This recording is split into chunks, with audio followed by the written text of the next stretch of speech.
Johnny Smith, Muddy Waters, Buddy Guy, Bonnie Raitt, St. Vincent, Dan Auerbach. The list goes on and on and on. So many great musicians have played Guild guitars through the years in a range of styles, from jazz to blues to alternative rock to country, the whole spectrum. Hello everybody, Lucas Haneman here. Welcome to this week's episode of Guitar Tone Tuesday, which is all about Guild guitars, in particular Guild 12 strings, and why I love them. I've always had a soft spot for these guitars. If you're thinking about it, don't forget to go down there, like, share, subscribe, ring the notification bell, and leave a comment, leave a like, because it makes a huge difference to how many people can see these videos. Okay, so Guild guitars. Why do I like these guitars so much? I mean, they have such a rich history. They are kind of the unsung hero, you know, among classic guitars. People don't always think about Guild first, but I think that they are absolutely amazing. Now, this guitar is a Guild 12 string. This is a GAD F212. It's part of the F body shape guitars made by Guild. The GAD guitars were made from the early 2000s until about 2015. And this specific guitar, man, listen to this thing. It just sounds awesome.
This is the easiest 12 string to play that I've ever played in my entire life. This guitar belongs to a student of mine named Steven. Him and his dad Jim lent me some guitars. And this one, oh my God, it is so nice to play. I've always told Steven I have 12 string envy because of this guitar. I love it so much. There's something about the body shape and the neck on this guitar. Oh man, what I would give to have a guitar like this. Because, you know, when I think about 12 strings, they're so clunky usually. They have action like a truck, you know. They just don't feel good at all. It just feels horrible. But this guitar, it's so smooth. I mean, the action is so low on this guitar that you could literally play anywhere and, like, get, like, yeah.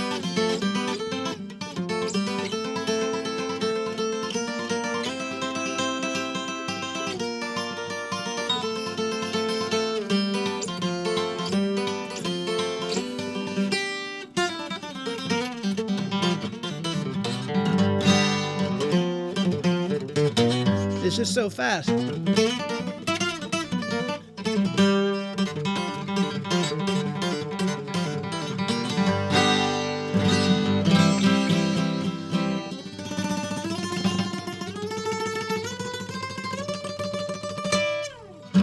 It's easy to play everywhere on this guitar. It is incredible. And it just sounds great too. I mean, you know, for recording in a track, it's incredible. The GAD series was made from the early 2000s until about 2015. This guitar, Steven told me, was made sometime around 2007, 2008, 2007, I believe.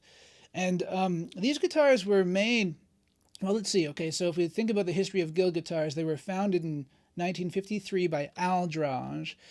And they went on to make so many guitars, both electric and acoustic. That's one thing I love about these guitars, is that, you know, they've always made great guitars, both electric and acoustic, for a range of different players and a range of different budgets too. You know, they were acquired by Fender from '95 until 2004, jumping ahead there quite a bit. But this guitar was made after they were bought out after that. So these guitars, they were pretty like high value guitars. You know, the GAD 212 was based off of the original F212 guitar. So what we have here is a Sitka spruce top, the iconic Guild, you know, pickguard shape here, which is really, really nice. Nice inlays, you know, nice kind of understated guitar.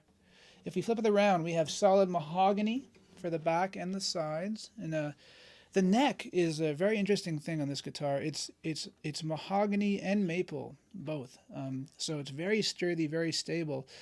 And, you know, considering that this guitar was made in 2007 or 2008, you know, the fact that the action is still this low, it's like the strings are almost kissing the fretboard there.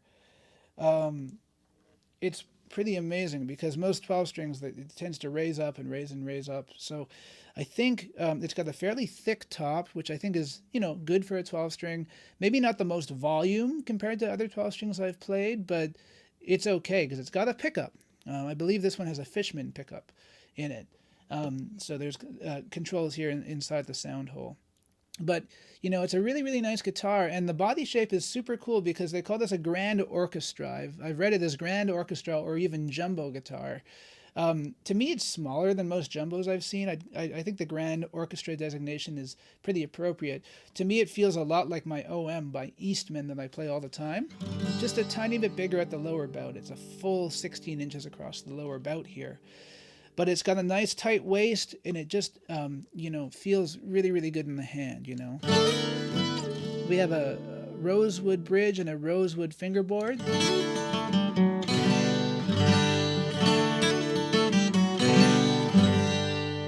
And the tuners are Grovers, okay?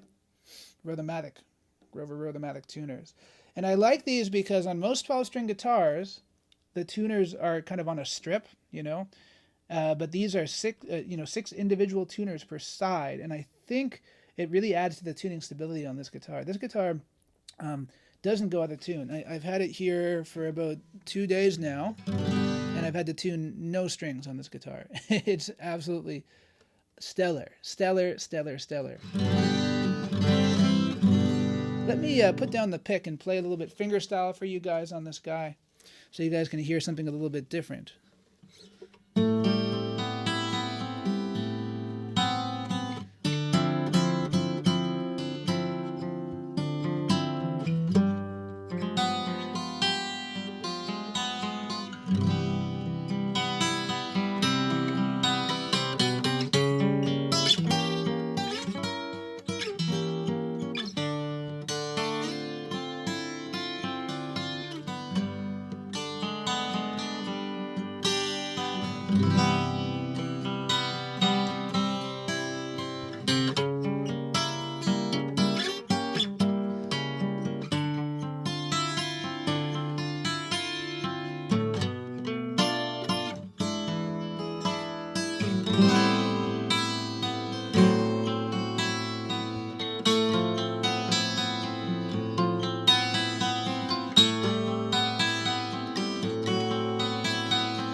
I have no idea what that was. Kind of jazzy Brazilian mixed with country. I have no idea what it was.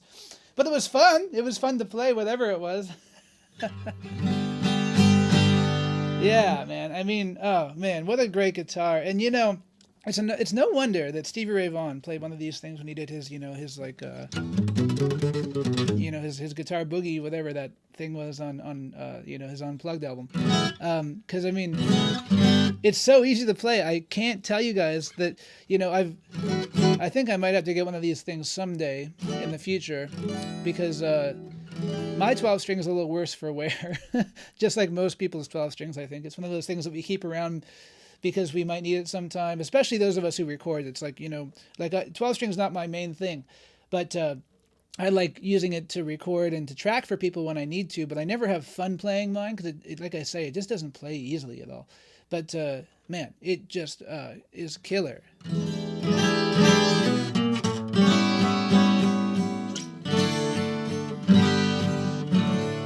And, of course, you can do, classic... stuff where you pluck, your individual strings. I think 12 strings sound good like that when you do picking.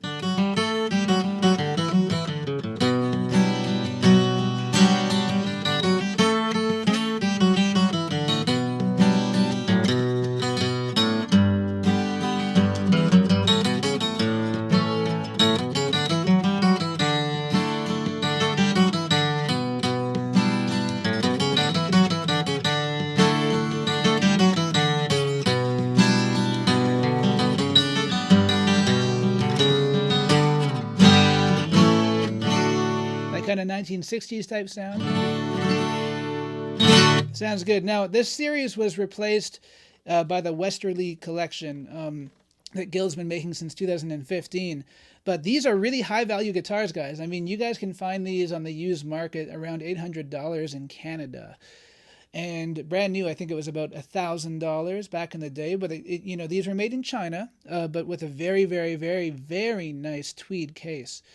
It's just great value all around, and I'm very impressed. I haven't played many of the Chinese-made Gil guitars, but again, I don't care where guitars are made. I don't care what they say on the headstock, as long as they sound great. That's the whole point of this channel, is to tell you guys about great guitars, that lots of them that won't break the bank. That's the big thing here. So in the comment section below, please let me know, what has your experience been with a Gil 12-string guitar? Have you enjoyed it as much as Tom Petty, Stevie Ray Vaughan, and the list goes on and on? That's about it for this week. Don't forget to like, share, subscribe, ring the notification bell. We will see everybody again next Tuesday.